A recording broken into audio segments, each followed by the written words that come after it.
మీ అపారమైన ప్రేమను బట్టి మీరు మాకు ఆయుష్కాలాన్ని, ఒక చక్కటి అవకాశాన్ని మాకు అనుగ్రహించినందుకు మీకు స్తోత్రములు తెలియజేస్తున్నాం. దేవా, ఈ రాత్రికాల సమయంలో మీ కుమారుని యొక్క కుటుంబాల్లో ఈ పుట్టినరోజు వేడుకలోనికి మమ్మల్ని అందరినీ కూడా తీసుకుని వచ్చి మీ అమూల్యమైన మాటలను వినిపించాలన్న ఆలోచనతో మమ్మల్ని అందరినీ ఆహ్వానించారు. కుటుంబస్తులను మీరు జ్ఞాపకం చేసుకోండి. చేరికూడి వచ్చినటువంటి మాకందరికీ సమయోచితమైనటువంటి జ్ఞానమును, వాక్యమును మాకు అనుగ్రహించమని మిమ్మల్ని వేడుకుంటూ, చెబుతున్న నన్ను వింటున్న పిల్లలను మీ చేతులకి సమర్పించుకుంటాం. యేసుక్రీస్తు వారి శ్రేష్టమైన నామములో ప్రార్థన అడుగుచున్నాము తండ్రి, ఆమేన్. ప్రభునందు దేవుని వల్ల మరొకసారి మీ అందరికీ మన ప్రభు ప్రేరక్షకుడైన క్రీస్తు నామంలో నా శుభాభివందనాలు తెలియజేస్తున్నాను. దేవుని కృపను బట్టి మనం అందరం కూడా ఏ రీతిగా ఈ కుటుంబంలోనికి మనం అందరం వచ్చాం. ఎప్పుడు చూడనటువంటి గృహం, ముఖ్యంగా దేవాది దేవుడు ఈ సమయాన్ని ఈ గృహంలో వాక్యాన్ని వినిపించడానికి నాకు ఇచ్చిన అవకాశాన్ని బట్టి మరి దేవుణ్ణి స్తుతిస్తూ దేవుని మాటల్లోనికి మనం వెళ్ళిపోదాం. ఈరోజు మనుషులుగా మనమందరం కూడా భూమి మీద పుట్టుకొని వచ్చినటువంటి వారమే. తల్లిదండ్రుల యొక్క గర్భాన్ని దాటుకుంటూ కొన్ని వేల కోట్ల సంవత్సరాల కిందట మనమందరం కూడా ఈ లోకానికి వచ్చినాం. తండ్రిలో నుంచి తల్లిలోనికి ప్రవేశిస్తూ తల్లిదండ్రుల గర్భాలను దాటుకుంటూ ఈరోజు ఈ భూమి మీద ఈ ఆకారాన్ని కలిగి మనం ఉన్నాం. అయితే ఈ 5 అడుగుల ఆకారం, 6 అడుగుల ఆకారం, 7 అడుగుల ఆకారంతో ఉన్నటువంటి మనుషులు కూడా ఉన్నారు. అయితే ఈ ఆకారాన్ని రావటానికి, ఈ ఆకారాన్ని మనం పొందుకోవడానికి, ఈ ఆకారం ఇంత చక్కగా అమర్చి ఇంత చక్కగా నిర్మించడానికి, లేదా దీనిని మనకు ఇచ్చినటువంటి దాని వెనకాల చాలా హిస్టరీ దాగి ఉంది, చరిత్ర దాగి ఉంది. ప్రేమ దీనివల్ల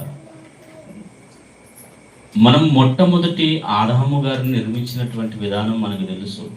నేల మంటితో నరుని నిర్మించాడు. అంటే దేవుడు తన చేతులతో మనిషిని నిర్మించాడు. ఎలా? మట్టిని తీసుకున్నాడు, జిగటి మట్టిని తీసుకున్నాడు. ఇందాక సహోదరులు యోగు గ్రంథాన్ని చదివి వినిపించారు, 10వ అధ్యాయం.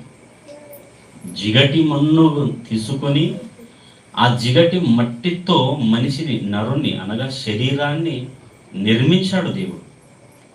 అలా నిర్మించి ఆయన నాసిక రంధ్రములో, ఆయన యొక్క ముక్కులో అంటాం కదా మనము, నాసిక అంటే ఇది, దానిలో నుండి దేవుడు శ్వాసను ఊదాడు.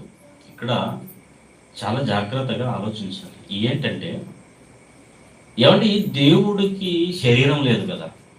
దేవుడికి ఏం లేదు? శరీరం లేదు. దేవుడు ఎవరు? ఆత్మ. దేవుడు ఎవరు అని అడిగితే దేవుడు ఆత్మ అంటున్నాడు 4వ అధ్యాయం యోహాను సువార్త 24లో. దేవుడు ఆత్మ అయితే దేవుడు ఎలాగండి ఊపిరి ఊదగలడు అని ఒక ప్రశ్న రావచ్చు మనకు కదా. మనం పీల్చుకుంటున్నాం, మనము గాలిని పీల్చుకుంటున్నాం, ఆక్సిజన్ని మన నాసిక ద్వారా, మన నోటి ద్వారా పీల్చుకుంటున్నాం.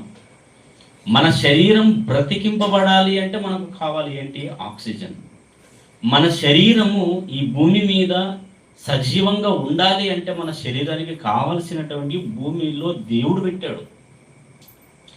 వాటిని పీల్చుకుంటున్నాము, వాటిని సేవిస్తున్నాము, వాటి ద్వారా మనము చలిస్తున్నాము, బ్రతుకుతున్నాము. అలా దేవుడు ఆత్మ అయితే దేవుడు ఎలా ఊదాడు అండి అని అనగానే, అది ఊదడం అంటే మనకులాగా మనం లోపలికి గాలి పీల్చుకొని బయటికి వదలటం కాదు. మన శరీరములో ఆత్మగా మన శరీరాన్ని నడిపించే ఆత్మకు అసలు గాలి అవసరం లేదు, ఊపిరి అవసరం లేదు, ఆక్సిజన్ అవసరం లేదు. మరి ఈ ఊపిరిని ఎందుకు పీల్చుకుంటున్నామంటే మన శరీరానికి అవసరమైనటువంటి జీవవాయువు అది. ఇప్పుడు దేవుడు ఊదాడు జీవవాయువు. అది ఏంటంటే దేవుడు తన నాసికలో లేదా మనిషి దేహాన్ని నిర్మించిన తర్వాత ఆ దేహం యొక్క నాసిక రంధ్రములలో నుండి తన ఆత్మను పంపించాడు. అందుకే కిందకి ఏమన్నాడంటే నరుడు జీవాత్మ అన్నాడు. ఏ ఆత్మ? జీవాత్మ. అంటే దేవుడు ఆ నాసికలో నుండి దేనిని పంపించాడు? ఆ రంధ్రములో నుంచి, ఆ ముక్కులో నుంచి దేనిని పంపించాడు దేవుడు అంటే తనలో ఉన్నటువంటి ఆత్మ భాగాన్ని ఎవరిలో పెట్టేశాడు? ఆ మట్టి శరీరాన్ని దేవుడు తయారు చేశాడు కదా, ఆ శరీరములోనికి తన ఆత్మను పంపించేశాడు. ప్రేమన దేవుళ్ళ, ఇది మనకు అర్థం కాదు. ఈరోజు చాలా మంది ప్రశ్నలు వేస్తున్నారు. దేవుడండి, మనమందరము కూడా మనిషిగా ఈ లోకంలో మనం బ్రతుకుతున్నాం కదా, ఆకారాలను నర మనుషులుగా మనం బ్రతుకుతున్న వారము, మనల్ని దేవుడు కనలేదు అని అంటున్నారు. దేవుడు మనల్ని కనలేదు, మనలో ఆత్మలు లేవు అంటున్నారు చాలా మంది. ఈ ఆత్మల గురించి పక్కన పెట్టేస్తే అసలు మనం దేవునికే పుట్టలేదు అంటున్నారు. ఇది ఎంతవరకు వాస్తవం?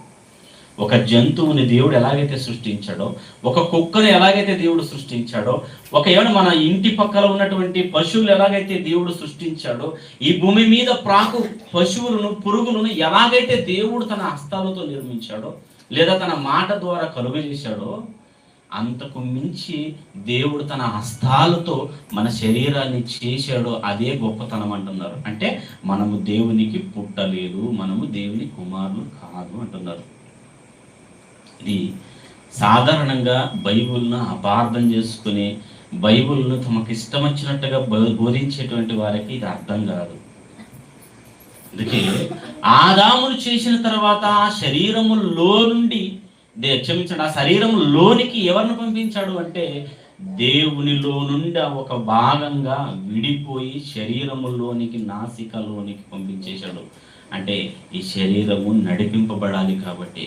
అందుకే ఎప్పుడైతే ఆ నాసిక రంధ్రములో నుంచి జీవవాయువు అనేటువంటిది వెళ్ళిందో, అది ఏంటి ఆ జీవవాయువు అంటే ఆత్మ. మనిషిగా లోపలికి వెళ్ళింది ఆత్మ, జీవాత్మ. అంటే జీవాత్మను లోపలికి పంపించాడు. కానీ ఇక్కడ ఇంకొక ప్రశ్న వేసి దాన్ని వివరించి నేను ముగింపులోనికి వెళ్ళిపోతాను, ఎందుకంటే సమయం కూడా మనకి లేదు కాబట్టి. ఏమండి, దేవుడు చేసినటువంటిది ఆదామును, అవునా? ఆదామును దేనితో చేశాడట? మట్టి.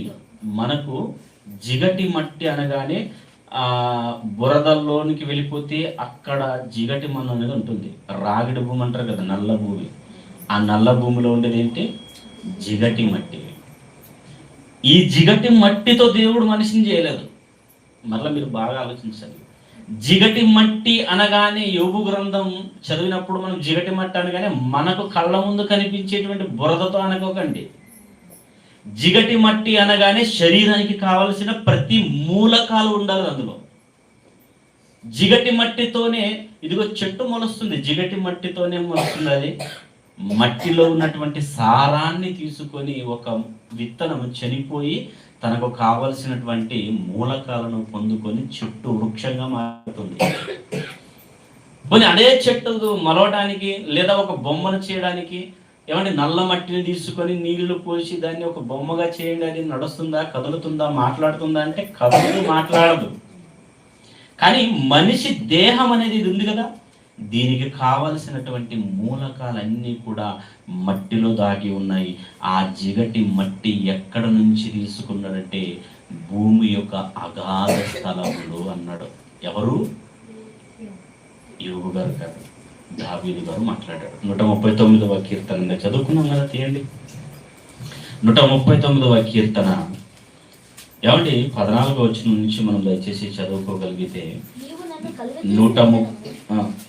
139వ కీర్తన 14వ వచనము 15వ వచనం చదువుకున్నాం. 15వ వచనము, నేను రహస్యమందు పుట్టిన నాడు ఆ భూమి యొక్క అగాధ స్థలములు అన్నాడు చూడండి ఇక్కడ. ఇప్పుడు భూమి యొక్క అగాధం అంటే ఎక్కడ చెప్పండి? భూమి యొక్క అగాధి స్థలములు అంటే, అగాధం అంటే లోపల భాగం అని అర్థం, లోతైన స్థలము అని అర్థం. అంటే మనిషి వెళ్ళటానికి చేతకాలేనటువంటి స్థలాలు అంటాం. ఇప్పుడు దేవుడు అబ్రహాము గారు ఉన్నటువంటి పరదేశికి, తర్వాత పాతాళంలో అంటే అగ్ని గంధకాలతో మండుచున్నటువంటి ధనవంతునికి, పరదేశంలో ఉన్నటువంటి అబ్రహాముకి మధ్యలో ఏముంది? అగాధం ఉంది. అగాధం అంటే అర్థం ఏమవుతుంది ఇక్కడ మనకు ఏంటంటే, ఇక్కడి నుంచి దీనిని దాటి రావడానికి చేత కాదు అంటే, అంత లోతైన ప్రదేశము, అంత కఠినమైన ప్రదేశము అని అర్థం. ఇప్పుడు దేవుడు మనిషి దేహాన్ని నిర్మించడానికి తీసుకున్నటువంటి ఆ మట్టి, ఆ జిగటి మట్టి ఎక్కడి నుంచి తీసుకున్నాడంట? భూమి యొక్క అగాధ స్థలములు అంటే లోపల భాగం. ఏదో పైన ఉన్నటువంటి భాగం, పైన ఉన్నటువంటిది ఏదో మట్టిని తీసుకుని దాన్ని కలిపేసి శరీరాన్ని నిర్మించడం అనుకోకుండా, లోపల ఉన్నటువంటి జిగటి మట్టిని తీసుకొని ఆ మట్టితో దేహాన్ని నిర్మించాడు.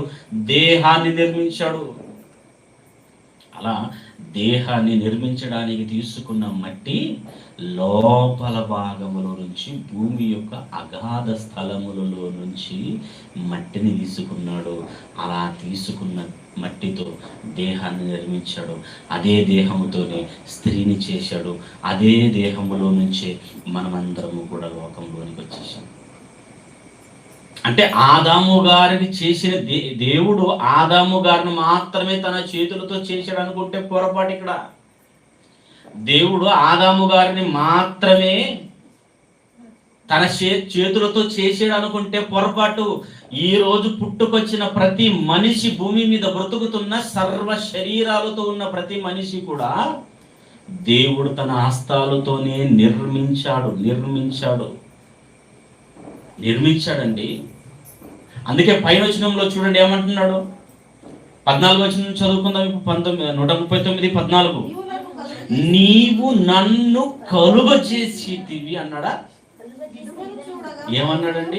నీవు నన్ను కలుగజేసితివి. కలుగు చేసావు అన్నాడా, లేదంటే ఏదో మాట ద్వారా మాట ఇచ్చాడంటున్నారా? కలుగు చేయడం అంటే మనిషి చేతులతో మనం ఏమైనా చేస్తాం. ఒక్కుండం చేసినా ఎవరు చేశారంటాం దాన్ని, ఎవరు కలుగు చేశారు, అది ఎవరిదండి, చేతులు ఎవరి పని అండి అంటాం. అంటే ఎవరు చేసిన పనిని బట్టి వారు చేసిన వ్యక్తి పేరు చెప్పుకుంటాం. ఇప్పుడు దేవుణ్ణి దావీదు గారు ఏమని పొగుడుతున్నాడంటే, నీవు నన్ను దేవా నీవు నన్ను కలుగజేసితివి. అంటే నీవు నన్ను కలుగజేసిన విధమును చూడగా, నా శరీరాన్ని ఎక్కడి నుంచి చేశావో దానికి కావలసినటువంటి పదార్థం ఎక్కడి నుంచి తీసుకున్నావో వాటన్నిటిని నేను తలుచుకుంటుంటే, నేను జ్ఞాపకం చేసుకుంటే నాకేమేస్తుందంట? భయమును, ఆశ్చర్యం. ఏ రోజైనా మనిషి మన దేహాన్ని అద్దంలో చూసుకొని నీ అంత అందగాడు ఎవరు లేడరా అనిపించి మనకు మనమే ఊడుకుంటుంటాం. అవునా? అద్దం ముందు వెళ్ళిపోతుంటాం. పౌడర్లు అత్తించుకుంటాం, పౌడర్ తీసుకుంటున్నాం అత్తిస్తావు, సునా తీసుకుంటున్నాం అత్తించుకుంటాం. అవునా? కొంతమంది అయితే మేకప్లు వేసుకుంటుంటారు, లిప్స్టిక్లు అంట, అబ్బో చెప్పకూడదులేండి అవన్నీ వాళ్ళకి ఇష్టం. కానీ ఇది ఇంత అందంగా, ఈ దేహము ఇంత అందంగా, ఈ కంటిలో ఉన్నటువంటి సూక్ష్మ కణాలు, ఈ కంటిలో ఉన్నటువంటి నీలపు రంగు, అది ఒకవేళ బయటకు వచ్చేస్తే కంటి కనబడదు చూపు. ఈ కన్ను ఇంత విచిత్రంగా చేయడం మీరు రోజైనా అద్దం ముందుకు వెళ్ళిపోయి కంటి దగ్గర నుంచి నీ కంటిలో ఉన్నటువంటి నీలపు రంగుల్లోని చూడండి. ఈ కన్ను ఉంది కదా, ఈ నీలపు రంగు ఉంది కదా, ఈ కన్ను గుడ్డల్లో చూడండి అది ఎలా ఉంటుంది తెలుసా? అగాధమైనటువంటి భయంకరమైనటువంటి బ్లాక్ హోల్ లాగా అనిపిస్తుంది. మీరు చాలా జాగ్రత్తగా చూడండి. అంటే ఏదో ఒక రంధ్రంగా అక్కడ లోపల ఏదో ఒక అగాధమైనటువంటి స్థలం లోపలికి వెళ్తున్నటువంటి మార్గంగా మన కన్ను గుడ్డులో కనిపిస్తుందంటండి, కనిపిస్తూ ఉంటుంది. కానీ మనం అవన్నీ చూడం.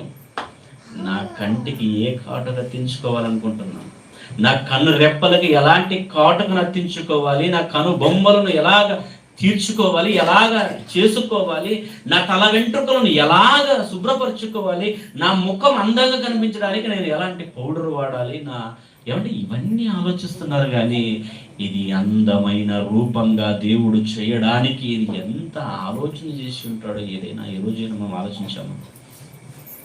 అందుకే గ్రంథకర్త అంటున్నాడు, దేవా నా శరీరమును నీవు కలుగు చేసిన ఆ విధమును చూడగా నాకు భయం, ఆశ్చర్యం. ఆశ్చర్యం అంటే అర్థం ఏంటో తెలుసా?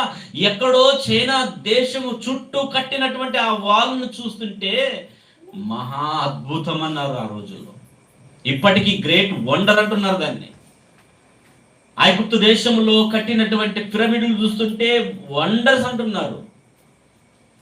ఏమిటి, మనుషులు చేతులతో కట్టినటువంటి అద్భుతమైనటువంటి విచిత్రమైనటువంటి కట్టడాలను చూసే అద్భుతము, చాలా అద్భుతం అని అంటున్నారు. కానీ నీ దేహాన్ని ఎప్పుడైనా చూసుకుని ఎప్పుడైనా ఆశ్చర్యపోయావా? ఎప్పుడైనా భయపడ్డావా? దావీదు గారికి భయం వేసిందంట. అబ్బా ఏంటి నాయన ఇది, ఏంటి విచిత్రమైన ఈ రూపం, దీనిలో చూసుకుంటుంటే నాకు చాలా భయం వేసేసింది, చాలా ఆశ్చర్యం వేస్తుంది. ఎలా కలుగు చేసావు తల్లి గర్భముల్లో, అది కూడా మరలా దేవుడు ఆదామును మాత్రమే మట్టితో తీసుకున్నాడు, కావలసినటువంటి మూలకాలతో నిర్మించాడు, ఒక శరీరాన్ని చేశాడు. ఆ శరీరములో నుంచి ఒక ఎముకను తీసుకొని హవ్వను చేసేసాడు. ఆ హవ్వ ఆ ఆదాము ఇద్దరు కలయిక వలన పుట్టినటువంటి కుమారులు. జన్మస్థలంగా ఎవరు? కయ్యను, హేబేలు అంటున్నాం కదా. ఏంటి మూడవ రకం, ఇది చాలా విచిత్రం. దీనిని చూస్తుంటే భయం, ఆశ్చర్యం నాకు కలుగుచున్నది అని చెబుతూ కింద కట్టున్నాడు. చూడండి ఏమంటున్నాడు, అందును బట్టి నేను నీకు కృతజ్ఞతాస్తుతులు చెల్లించుచున్నాను, నీ కార్యములు ఆశ్చర్యకరములు. ఆ సంగతి నాకు బాగుగా తెలిసి ఉన్నది. నేను రహస్యమందు పుట్టిన నాడు భూమి యొక్క అగాధ స్థలములలో విచిత్రంగా నిర్మింపబడిన నాడు అంటున్నాడు. చూడండి ఇక్కడ, నాకు కలిగిన ఎముకలను నీకు మరుగై ఉండలేదు అంటున్నాడు. ఏమంటే ఎముకలట, ఎముకలు కూడా మొర్రగా ఉండలేదట. ఇక్కడ చాలా జాగ్రత్తగా ఆలోచించగలిగితే, ఏమంటే పుట్టుకతోనే చిన్న పిల్లాడు, పుట్టుకతోనే మనిషిగా ఈ లోకానికి వచ్చినటువంటి ఎవరికి అంటే పిల్లాడికి, పసికందము కానీ పసికందడు అంటే బాలుడు కానీ అక్కడ బాలిక కానీ ఎవరికైనా సరే పుట్టుకతోనే సుమారు 300కు పైగా ఎముకలు ఉంటాయట. ఎవరికి? మనిషికి. మనకి చిన్నతనంలో తల్లి గర్భములో నుంచి బయటకు వచ్చిన నాడు ఎలా ఉంటాయంటే సుమారు 300కు పైగా ఎముకలు ఉంటాయట. ఆ 300కు పైగా ఉన్నటువంటి ఎముకలు కాస్త ఏమవుతావంటే ఎదుగుతూ ఎదుగుతూ ఎదుగుతూ ఎదుగుతూ భూమి మీద ఈ ఆకారం ధరించుకునేటప్పటికీ చిన్న ఎముకలు కదా, ఆ చిన్న ఎముకలు ఒకదానికొకటి కలుసుకొని సుమారు 206 ఎముకలుగా శరీరంలో నిర్మాణం అవుతున్నాయంట. అంటే మేతగా ఉన్నటువంటి చిన్న లేతగా ఉన్నటువంటి ఎముకలు కలుసుకుంటున్నాయి. అవి వాటికి వాటే ఏమవుతున్నాయంటే రెండు కూడా జాయింట్ అవుతుంటాయి. ఆ రెండు కూడా ఒక్క ఎముకగా మారిపోతుంటాయి కొన్ని ఎముకలు. అంటే పుట్టుకతో ఏమో 300కు అధికం, అంటే పై భాగం పైనే ఉంటున్నాయి. కానీ పెరుగుతూ మనిషి శరీరంలో ఎముకలు 206 ఎముకలుగా మిగిలిపోతున్నాయి అంట. అంటే శరీరంలో ఉన్నటువంటి ఎముకలండి ఇవి. ఈ ఎముకలు కూడా ఆయన రహస్యముగా పుట్టిన నాడు ఈ ఎముకలు మరుగయ్యేదట దేవునికి. మీకు ఒక విచిత్రమైన చెప్పునా, ఈ శరీరం మనకు చూడడానికి పై ఆకారం ఏం కనిపిస్తున్నాయి? స్కిన్ కనిపిస్తుంది, అవునా? చర్మం కనిపిస్తున్నాయి, కళ్ళు చూస్తున్నాం, అవునా? నోరు తెరిస్తే లోపల దంతాలు కనిపిస్తుంటాయి. కానీ లోపల ఆంతర్య అవయవాలు చాలా ఉంటాయండి. లోపల ఆంతర్య అవయవాలు అంటాం. ఆంతర్య అవయవాలు అంటే లోపల దాగుకొని ఉన్నటువంటి చాలా అవయవాలు ఉన్నాయి. ఉదాహరణకు మీకు పై చెప్పాలంటే కిడ్నీలు ఉన్నాయా లేదా? లేవని చెప్పడానికి వీల్లేదు. ఎందుకంటే కిడ్నీలు ప్రాబ్లం వచ్చి కిడ్నీలు ఆపరేషన్ చేసుకున్న వాళ్ళు ఉన్నారు, కిడ్నీలో రాళ్ళ పడి వాటిని రిమూవ్ చేసుకున్న వారు కూడా ఉన్నారు. అంటే ఉన్నాయంటున్నామా లేవంటున్నామా? ఉన్నాయి. అంటే మనిషి శరీరంలో కిడ్నీలు ఉన్నాయి. గుండె ఉందా? గుండె ఉంది. ఊపిరితిత్తులు ఉన్నాయా? ఉన్నాయి. కాలేయం ఉందా? ఉంది. ఏమంటే పేగులు ఉన్నాయి, చాలా అవయవాలు. వీటన్నిటిని ఏమంటున్నామంటే ఆంతర్య అవయవాలు అంటాం. అంటే లోపల ఉన్నటువంటి అవయవాలు, మనకు కనిపించేవి చేతులు, వేళ్ళు, కాళ్ళు, కళ్ళు, ఇవన్నీ బాహ్య రూపం, అంటే కనిపించేటువంటి అవయవాలు. కనపడకుండా దేవుడు శరీరంలో అవయవాలు పెట్టాడు. ఇంకొక విషయం చెప్పమంటారా, శరీరాన్ని నిర్మించడానికి దేవుడు ఇది చక్కగా కదలడానికి, నడవడానికి, వీటికన్నిటికీ ఎవరి శరీరంలో ఉన్నటువంటి నీ తల వెంట్రుకలు ఉన్నాయి కదా, ఈ తల వెంట్రుకలు పెరగడానికి నీ గోళ్ళు కత్తిరిస్తే తీసేస్తావు కదా, పొడుగ్గా పెరిగినాయని చెప్పేసి వాటిని కత్తిరించి పడేస్తావు కదా. ఈ గోళ్ళు పెరగడానికి కూడా నీ శరీరంలోనికి రక్త సరఫరా అవ్వాలి. రక్తం, ఆ రక్తం అనేటువంటిది సరఫరా కాకపోతే నీకు అసలు ఈ శరీరం అనేది నిలబడదండి. ఇక్కడ ఆలోచించండి, నీ శరీరములో పెరుగుతున్న ప్రతి వెంట్రుకు కూడా రక్తం అవసరం. ఈ రక్తమును సరఫరా చేయడానికి శరీరములో ఎన్ని నరములు ఉన్నాయో తెలియదు, చాలా ఉన్నాయండి. కాకపోతే మనకు ఈరోజు లేటెస్ట్గా కొన్ని న్యూస్ల ప్రకారంగాను ఏమంటున్నారంటే, మనిషి శరీరంలో సుమారు ఈ నరాలన్నింటినీ కూడా లెక్క పెట్టి చూడగలిగితే సుమారు మైళ్ళు కానీ కిలోమీటర్ల రూపంలో కొలిస్తే ఎన్ని నరములు ఉన్నాయంట, ఎన్ని కిలోమీటర్లు అవుతుందంట, సుమారుగా 72 కిలోమీటర్లు. సుమారు 72 కిలోమీటర్లు అంటే మైళ్ళు 45 మైళ్ళు దూరం అంట. 72 కిలోమీటర్లు అంటే మామూలుగా ఉంటుందండి చెప్పండి. మన శరీరం అండి ఉండేదే 6 అడుగులే. 6 అడుగులు ఉన్నటువంటి ఈ దేహములోనే నరములు ఎన్ని ఉన్నాయంట. కనిపించే నరాలనే ఒకదానికొకటి జాయింట్ చేసి పొడవుగా కిలోమీటర్ల రూపంలో కొలిస్తే 72 కిలోమీటర్లు అంటే సుమారు 45 మైళ్ళ వరకు ఉండొచ్చు అంటున్నారు. ఉండొచ్చు అంటే అర్థం ఏంటి? ఇది కూడా క్లారీ కాదు, అంచనా. అంటే కేవలం వాళ్ళ ఊహ, అంటే ఇంత ఉండొచ్చు అంటే అంతే. మన మెదడులో ఉండేటువంటి నరాలు కూడా చాలా సున్నితమైనటువంటి నరాలు. మన ఇక్కడ నుంచి ఈ శిరస్సు అంటాం కదా దీన్ని, ఇక్కడ నుంచి ఈ పై భాగంలో ఉన్నటువంటి నరాలన్నీ కూడా చాలా సున్నితమైనవి, చాలా సూక్ష్మమైనవి, చాలా చిన్న నరాలు. యేసుక్రీస్తుల వారికి ముళ్ళ కిరీటం పెట్టారు తెలుసా? మనకి ముళ్ళ కిరీటం పెట్టారు. ఈ సూక్ష్మ నరాలు ఒక్కవేళ దెబ్బతింటే మతి స్థిమితిపోతుంది. అందుకే యాక్సిడెంట్ అయినప్పుడు ఆపరేషన్ అయిన వ్యక్తికి సరిగ్గా తలకు దెబ్బ తగిలిందని అందుకే వాడు పిచ్చోట్లా ప్రవర్తిస్తున్నారు. ఎందుకంటారు తెలుసా? ఈ నరాలు పని చేయకపోతే వాడు మతి స్థిమించి తగ్గుతుంది, అంటే జ్ఞాపక శక్తి ఉండదు, ఏం చేస్తాడో తెలియదు, పిచ్చోడు అంటున్నాం వాళ్ళని. కానీ భయంకరమైనటువంటి దెబ్బ తలలో తగిలితే ఈ తలలో మన వెంట్రుక ఉన్నాయి కదండి, ఈ వెంట్రుక ఒకటి మన కంటికి కనిపిస్తుంది, కానీ ఈ వెంట్రుక కంటికి కనపడకుండా చిన్ని సూక్ష్మ నరాలు ఉన్నాయి. అంటే ఇన్ని నరాలు మన దేహంలో ఎక్కడ ఉన్నాయండి అంటే మనకి తెలియదు. కంటికి కనిపించని ఆకారంలో ఉన్నటువంటి నరాలు ఉన్నాయి. ఇప్పుడు వీటన్నిటిని జ్ఞాపకం చేసుకోండి. కంటికి కనపడకుండా ఇన్ని నరాలతో ఈ దేహాన్ని ఎందుకు చేశాడు తెలుసా? నేను నిలబడాలి, ఈ దేహము పరుగులు తీయాలి, ఈ దేహముతో ఆలోచన చేయాలి, ఈ దేహాన్ని నడిపించడానికి, ఇది చక్కగా నిలబడటానికి ఈ దేహాన్ని దేనితో బంధించాడంట, దేనితో సంధించేశాడంట? ఎముకలకి నరాలతోనూ దాన్ని సంధించేసామన్నాడు యోబు గ్రంథం 10వ అధ్యాయంలో. యోబు గ్రంథం 10వ అధ్యాయము ఏమండి? నీవు నన్ను కప్పితివి, ఎముకలతోనూ నరములతోనూ నన్ను సంధించితివి అంటే అర్థం ఏంటో తెలుసా? ఇది జోడించి ఒకదానికొకటి అమర్చి మనము గుడిసి కట్టడానికి ఒక ఏమంటారు దాన్ని, తాడు, అవునా? ఒక నులక తీసుకొని దాన్ని ఒకదానికొకటి ఇలా జోడిస్తే మాత్రం అలా నిలబడుతుంది. లేదండి ఆ కట్టెని ఎలా పెట్టేద్దాం, దాని మీద జుమ్ము కొప్పేద్దాం అంటే అది ఎలా ఏమైపోతుంది చెప్పండి?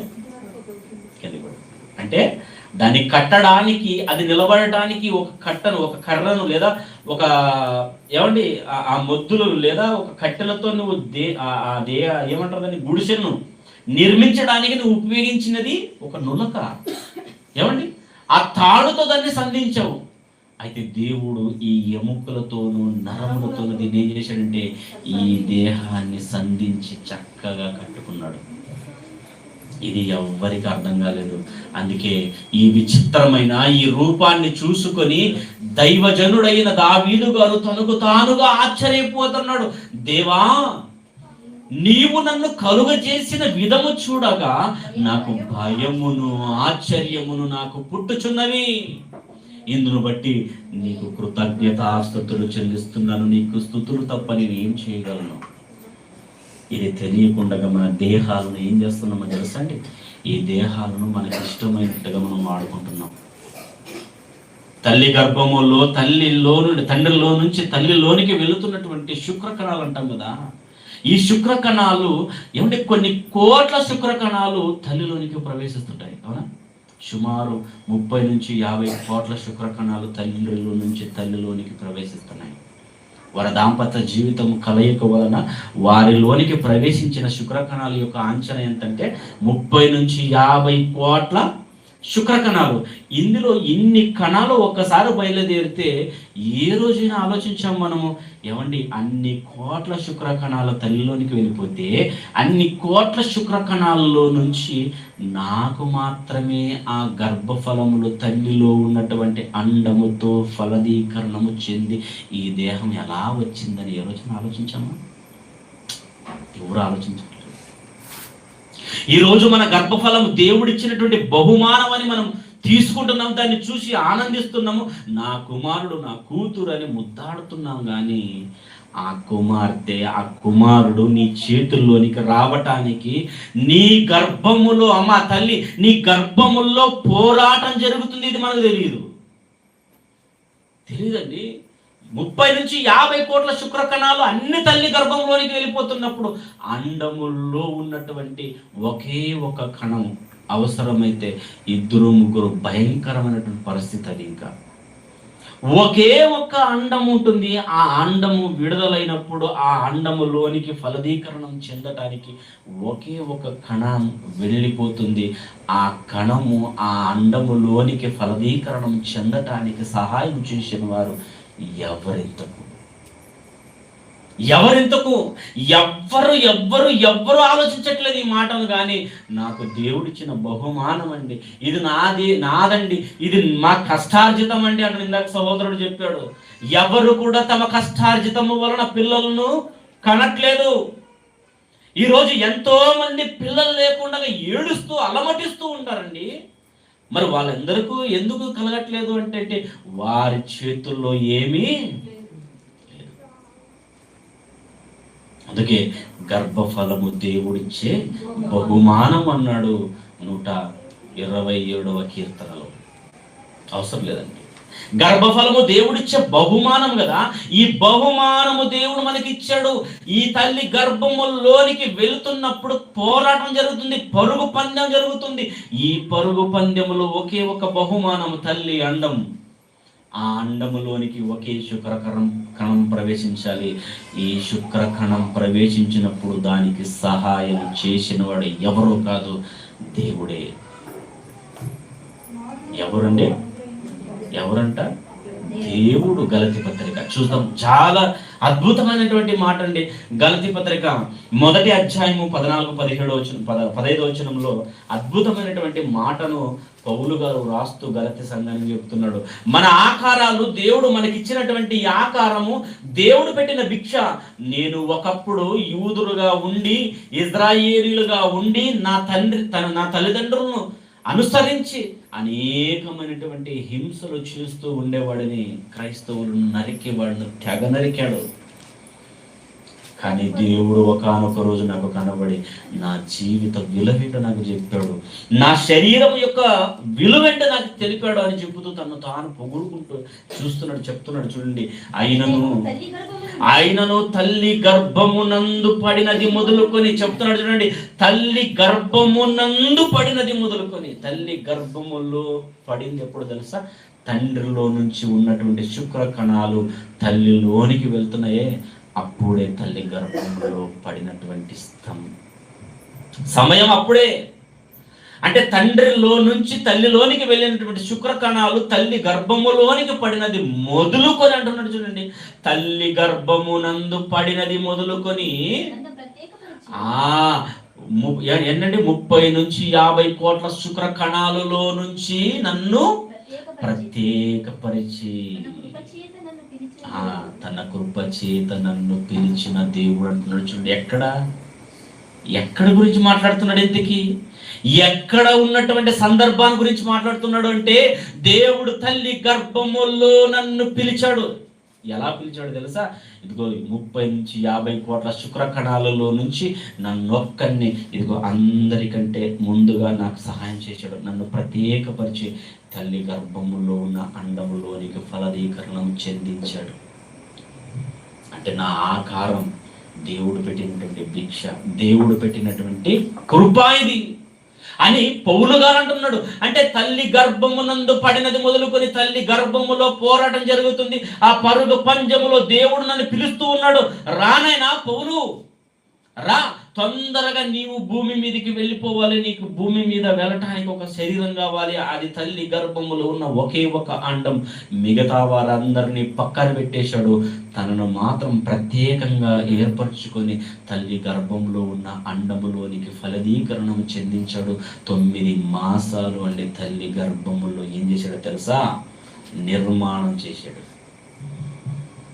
దేవుని హస్తాలు, తన హస్తాలు తల్లి గర్భములో నిర్మాణం చేస్తున్నాయి. తల్లి గర్భంలో కూడా దేవుని హస్తాలు పని చేస్తున్నాయి. అంటే పని చేస్తున్నాయండి. తల్లి గర్భములో ఉన్నటువంటి హస్తాలు ఏం చేస్తున్నాయి చూడండి ఒకసారి. ఏం చేస్తున్నాయి?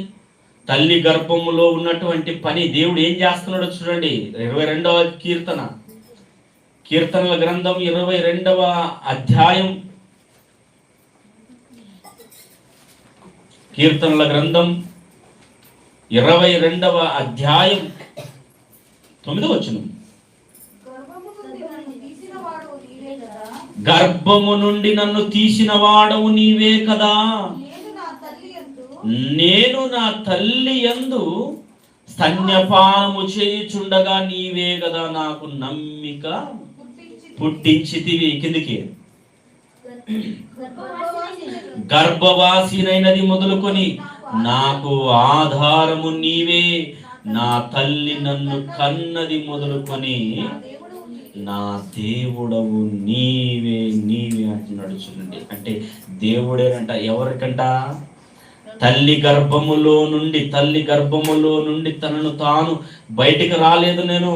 నన్ను కలగజేసింది నన్ను కన్న తల్లి కాదు, నన్ను కలగజేసింది నన్ను కన్న తండ్రి కాదు. ఇదిగో నీవే నీవే నీవే ప్రాప్తుడు, నీవే నాకు అన్ని చేస్తావన్నాడు చూడండి. ఏమండి? తన తల్లి గర్భములో పడినప్పటి నుంచి దేవుడే చేశాడు అన్నటువంటి వాస్తవాన్ని ఈరోజు మనము అపార్థం చేసుకొని అంటున్నాము. దేవా, నీవు కాదు నన్ను కలుగు చేసిన వాడు, నీవు కాదంటున్నాం మనం. యెషయా గ్రంథం 44వ అధ్యాయం, యెషయా గ్రంథం 44వ అధ్యాయం త్వరగా ముగించుకుందాం. యెషయా గ్రంథం 44వ అధ్యాయం 2వ వచనంలో ఏమంటున్నాడు చూడండి ఒకసారి. యెషయా గ్రంథము 44వ అధ్యాయము 2వ వచనం. నిన్ను సృష్టించి గర్భములో నిన్ను నిర్మించి. ఎక్కడట? గర్భములో. ఏం చేస్తున్నాడు దేవుడు? నిన్ను సృష్టించి గర్భములో నిన్ను నిర్మాణం చేశాను. అంటే తల్లి గర్భంలో కూడా దేవుడు ఏం చేస్తున్నాడు? దేవుని చేతులా గర్భంలో. తల్లి బతులదా? తెలియదా? దేవుడు కనిపిస్తే కదా చూసేది. దేవుని హస్తాలు కనబడవు, దేవుడు ఉన్నాడా అనేటువంటి ఆలోచన కూడా చేయట్లేదు మనం ఈరోజు. కానీ తల్లి గర్భములో 9 మాసాలు ఒక శిశువు తయారవుతుందంటే ఎలా ఎదుగుతున్నాయో ఎముకలు సైతం ఎవరికి తెలియదండి. ప్రసంగి గ్రంథం 5వ అధ్యాయంలో చదువుకున్నాం కదా సహోదరు. నిజంగా ఎంత అద్భుతమైనటువంటి మాట అంటే ఎవరికి తెలియదు ఆ విషయాలంటే. ఎవరికి తెలియదు.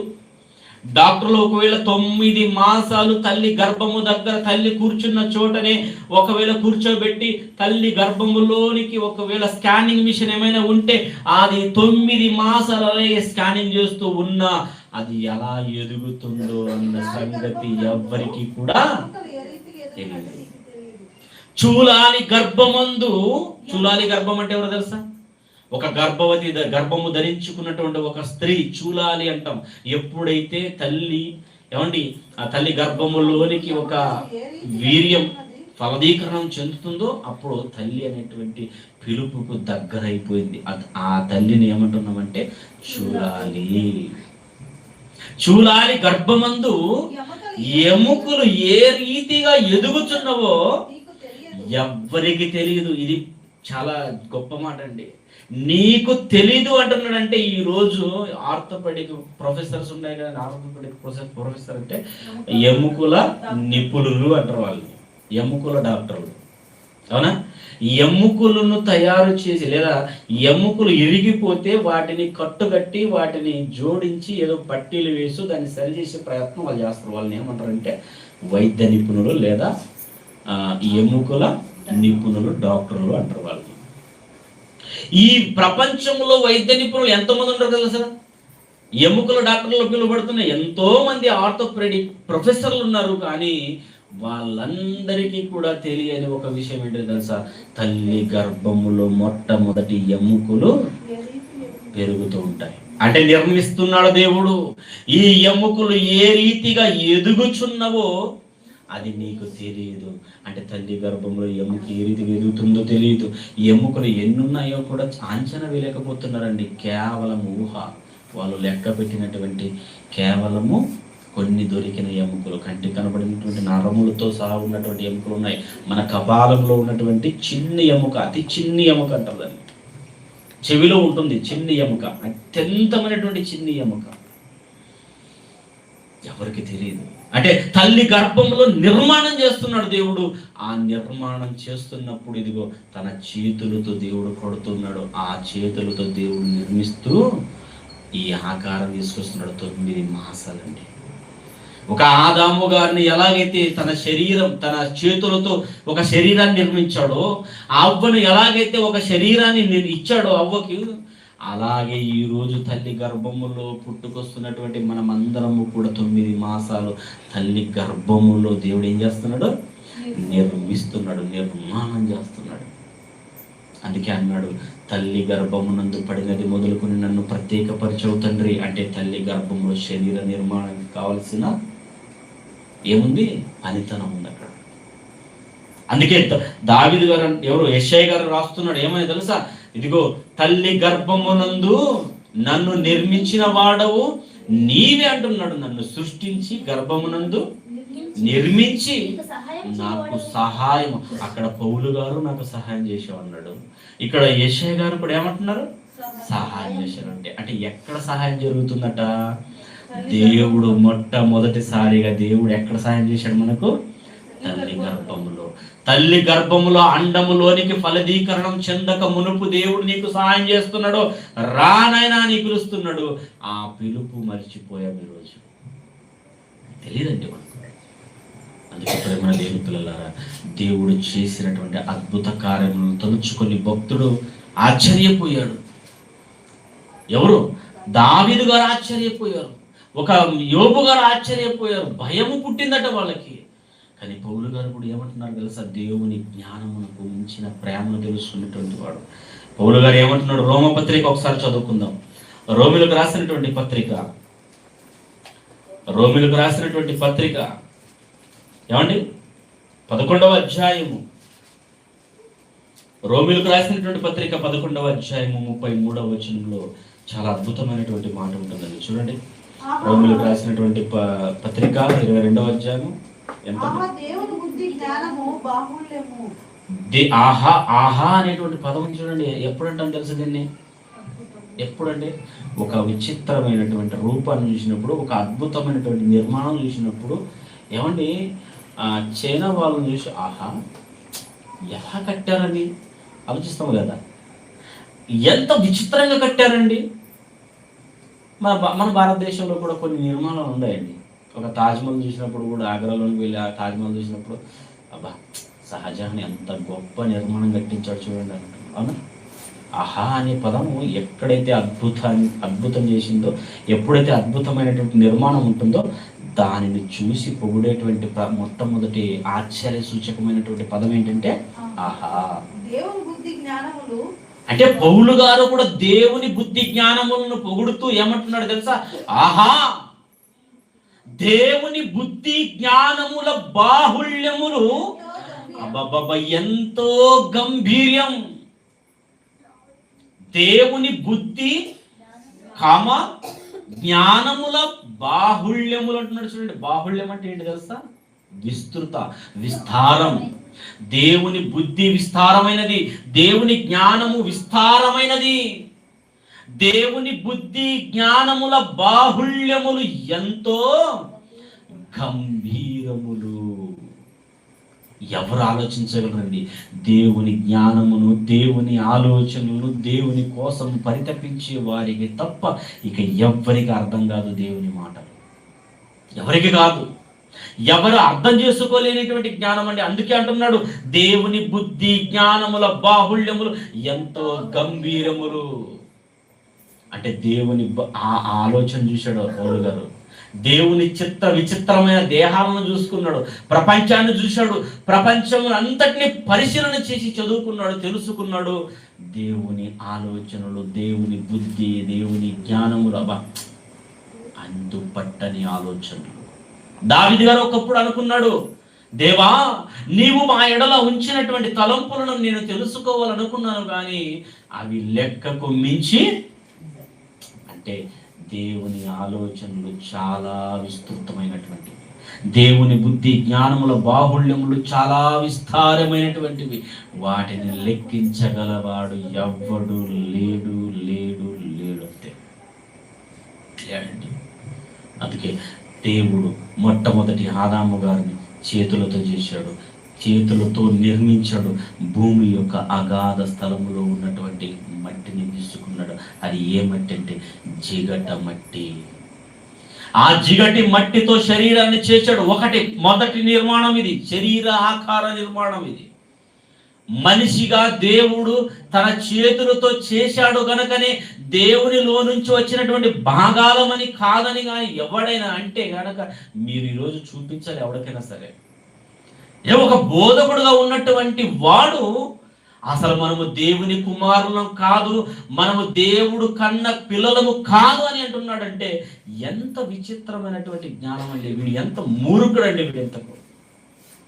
గనుక ప్రేమన దేవుని పిల్లలారా, అలాంటి వారి మాటలు మీరు నమ్మకండి. మనము సాక్షాత్తు సర్వేశ్వరుడైనటువంటి దేవుని కుమారులం. ఆ కుమారులుగా పుట్టినటువంటి వాడు మొట్టమొదటి ఆదాము. ఆ ఆదాములోనికి వచ్చాము. మనమైనా సరే, మన పిల్లలైనా సరే, ముందు పుట్టుకొస్తున్నటువంటి పిల్లలైనా సరే, మనమందరము కూడా తండ్రి అయినటువంటి ఆదాములోనికి వచ్చాము. ఈ ఆదాములో నుండి వచ్చినటువంటి మనము ఆదాము యొక్క పక్కటి ఎముకను తీసి దేవుడు ఒక స్త్రీని నిర్మించాడు. ఆ స్త్రీ ఇక్కడ ఉన్నటువంటి పురుషుడు ఆదాము. వీరిరువు యొక్క కలయిక వలన ఈరోజు ప్రపంచమంతా కూడా నిండుకుని ఉందండి ప్రేమల దేవుని పిల్లలారా. అంటే మనమందరము కూడా తండ్రి అయినటువంటి దేవునిలో నుంచి భూమి మీదకి వచ్చాము. మొదటి నిర్మాణము ఆదాము గారిని చేతులతో చేశాడు, మట్టితో చేశాడు. రెండవ నిర్మాణము ఒక ఎముకతో స్త్రీని చేశాడు. మూడవ నిర్మాణం ఏంటి తెలుసా? వారిరువు యొక్క కలయిక వలన వారి తల్లి గర్భములో ఉన్నటువంటి ఒక అండము ఫలదీకరణము చెందించి మూడవ నిర్మాణం వాళ్ళిరువురు వలన కలిగినటువంటి నిర్మాణమే ఏమండి గర్భఫలం ఇచ్చేటువంటి దేవుని బహుమానం. ఇది మూడవ ప్రపంచంలో ఎవ్వరు చేయలేనటువంటి ఒక వింత అద్భుతం. ఇలా దేవుడు మన శరీరాలను చేశాడు, మన ఆకారాలను చేశాడు. ఈరోజు ఆ కుమారులను చూసి నాకు ఇచ్చినటువంటి గర్భఫలం అనే దేవునికి కృతజ్ఞతాస్తుతులు చెల్లించడం అనేది ఎవ్వరూ చేయట్లేదు. ఇదిగో అంతో కొంత దేవుని గురించినటువంటి జ్ఞానం పొందుకున్నటువంటి మనలాంటి వాళ్ళు, మనలాంటి కుటుంబస్తులు ఇదిగో పుట్టినరోజు దేవుడిచ్చాడండి ఈ గర్భఫలం. అందుకే సంఘములో ఉన్నటువంటి వారిని పిలిచి, మన ఆత్మీయులందరినీ పిలిచి, దైవ సేవకులను పిలిచి ఈ పుట్టినరోజును ఘనంగా వేడుక చేసుకోవాలి, తండ్రికి కృతజ్ఞతాస్తుతులు చెల్లించాలని ఆలోచించుకున్న వారు ఎవరంటే మనమే. ప్రపంచం ఆలోచించదండి. పుట్టినరోజు అంటారు, పెద్ద పెద్ద పార్టీలు చేస్తుంటారు, తాగుతుంటారు, తింటూ ఉంటారు, యాక్సిడెంట్లు అయిపోయి చనిపోతూ ఉంటారు. పుట్టినరోజునే చనిపోయిన వారు ఎందరో లేరు కదా, చనిపోయిన వారు చాలా మంది ఉన్నారండి. పుట్టినరోజునే చనిపోయిన వారు చాలా మంది ఉన్నారు. పుట్టినరోజును తెలుసుకొని ఆ దేవునికి భయభక్తులు కలిగి దేవుని కృతజ్ఞతాస్తుతులు చెల్లించేవారు దేవుని పిల్లలు. ఆ ఇచ్చిన బహుమానము దేవుని బహుమానము. ఈ బహుమానాన్ని కూడా మన కోసం కాదు, మళ్ళీ చెప్తున్నాము, ఈ బహుమానమును దేవుడు మన కోసం ఇవ్వట్లేదు. మన కోసము దేవుడు మన దేహాలను ఇవ్వట్లేదు. దేవుడిచ్చిన ఈ దేహము మన కోసం కాదు, దేవుడిచ్చిన గర్భఫలము మన కోసము కాదు. ఈ దేహాలన్నీ కూడా ఎవరి కోసం అంటే దేవుణ్ణి మహిమపరచడానికి, దేవుణ్ణి సంతోషపరచడానికి, దేవుని పని చేయడానికి. మనం ఎవరు కూడా మన సొత్తు కాదన్నాడు కదా దేవుడు. కొరింథీయులకు రాసినటువంటి మొదటి పత్రిక 6వ అధ్యాయం, కొరింథీయులకు రాసినటువంటి మొదటి పత్రిక 6వ అధ్యాయం 17, 18, 19 వచనాల్లో ఉన్నటువంటి వాక్యాన్ని చదువుకుందాం ఒకసారి. కొరింథీయులకు రాసినటువంటి మొదటి పత్రిక 6వ అధ్యాయము 19 వచనం చదువుదాం. 19 వచనం, మీ దేహములు దేవుని వలన మీకు అనుగ్రహింపబడి ఉన్నది. ఎవరిచ్చారట మీ దేహాన్ని? అనుగ్రహం అంటే అర్థం ఏంటి తెలుసా? అనుగ్రహం అంటే అర్థం ఏంటి? అనుగ్రహం అంటే ఎవరో ఒక వ్యక్తి మనకిచ్చినటువంటి దానం, ఇంకొకరు ఇచ్చినటువంటి మనకు ఇచ్చినటువంటి సహాయం. అంటే దేవుడిచ్చాడంట. ఎవరిచ్చారంట అనుగ్రహం? ఇదే మీ దేహము దేవుని వలన మీకు అనుగ్రహింపబడి ఉన్నది. మీరు మీలోనున్న పరిశుద్ధాత్మకు ఆలయమై ఉన్నదని మీరు ఎరుగరా? మీరు మీ సొత్తు కారు. ఎవరు కాదట? మనము మన సొత్తు కాదు అండి. ఇది నా కాలండి, ఇది నా చేయండి, ఇది నా తల అండి అని మనం అనుకుంటున్నాం. కానీ దేవుడు అంటున్నాడు, ఒరే నీకు ఇచ్చిన తల కూడా నాదే అంటున్నాడు. అవునా కదా? నీకు ఇచ్చిన చెయ్యి కూడా నానిచ్చిందేరా నీకు. నేనిచ్చిన చెయ్యి, నేనిచ్చిన కాలు, నేనిచ్చిన వాటితో ఎవరు మహిమపరచాలి? ఇప్పుడు ఆయన ఇచ్చిన ఆ దేహముతోనే ఆయన మహిమపరచుకుండగా మనం ఏం చేస్తున్నాం తెలుసా? మన కొరకు మనం బ్రతుకుతున్నాం, మన కొరకు మన దేహాన్ని వాడుకుంటున్నాం. అందుకే అంటున్నాడు కిందికి, మీ దేహములు దేవుని వలన మీకు అనుగ్రహింపబడి మీలోనున్న ఆత్మకు, పరిశుద్ధాత్మకు ఆలయమై ఉన్నదని మీరు ఎరుగరా? మీరు మీ సొంత సొత్తు కారు, మీ సొత్తు కారు, మీరు విలువ పెట్టి కొనబడని వారు గనుక మీ దేహముతో దేవుణ్ణి, అది మన దేహంతో ఏం చేయాలి? దేవుని మహిమపరచాలి. అంటే మన దేహముతో దేవుణ్ణి మహిమపరచడానికి దేవుడిచ్చిన ఆకారమే, దేవుడిచ్చినటువంటి బహుమానమే. అవునా? ఈరోజు మన చేతుల్లో మన గర్భఫలాలు దేవుడు ఇచ్చాడు. దేవుని మహిమ కొరకు దానిని పెంచాలి. అందుకే పసితనములో చాలా ఉన్నాయండి, చెప్పాలంటే సమయం లేదు. పసితనములో దేవుని గురించినటువంటి జ్ఞానము, పసితనములో దేవుని గురించినటువంటి విలువలు. ఏమండి, సమాజంలో ఒక మంచి వ్యక్తిగా దేవుడు మెచ్చుకునేలాగా మన పిల్లలను మనం పెంచాలంటే పసితనం అనేటువంటిది చాలా ప్రాముఖ్యం. ఆ పసితనములో తల్లి ఒడిలో, తండ్రి ఒడిలో ఎందుకు పెట్టారంటే దేవుని జ్ఞానమును పెంచాలని. ద్వితీయోపదేశకాండం 6వ అధ్యాయం ఇంటికి వెళ్ళిన తర్వాత చదువుకోండి.